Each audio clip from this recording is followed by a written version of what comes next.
Use of money in politics robs the entire nation of the producing people who are development oriented, who clearly have something significant to contribute to the development of the country, but who are shied away from politics because they have no resources to do that.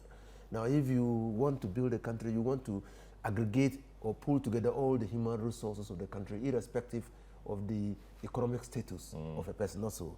And so that's why I think that money in politics should be a no-no. A no-no, a no-no.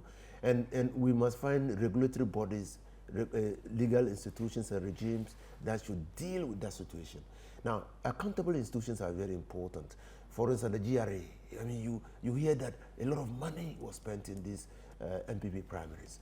Now, who is following that? Are they paying the requisite tax on the money? Have they been able to determine the source of the money?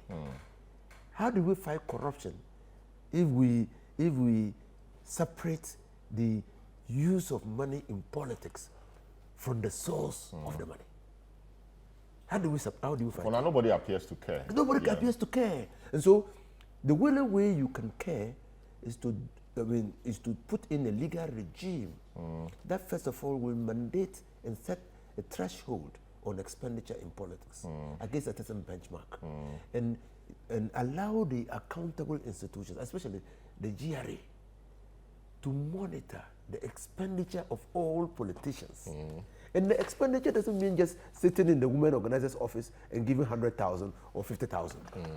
Whatever the politician does, he goes to church and there's a program and he donates 20,000. There should be somebody following on the politician and aggregating all the donations. Yes. That's a lot of work. That's a lot of work, but that's how you develop a country. That's how you develop a country. And so when finally we say, wait, well, we think that you have spent money that you have not earned. He said, no, I have not.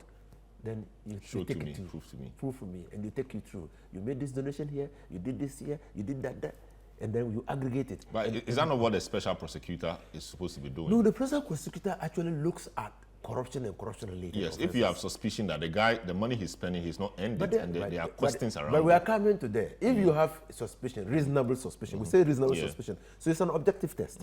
Reasonable suspicion. That is against the monies that you earn and the expenditure that you have made. You think that... Which is often the case. Which is often the case. And even Constitution Article 284, talks about it in terms of public officers. Now, then you start an investigation on that person. You do a lifestyle assessment and start an investigation. And then if the institutions of state do not have values and do not protect their interests and are not autonomous enough, they defeat the purpose for which the law has been passed. That's what is happening to us. But coming back to politics and the use of money, there's unanimity that use of money in politics produces outcomes that are not to the expectation of all. Can produce outcomes that clearly will not push the agenda of state. Makes people who otherwise are responsible and contributory citizens of the country shy away from politics. That's what the use of money does. It makes some people have an over-bloated ego because of the money. Money. I mean, you simply, and they're not humble enough.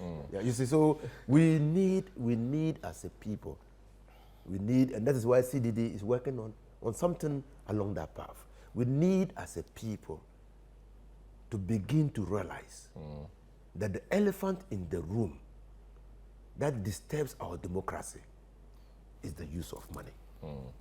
Why not?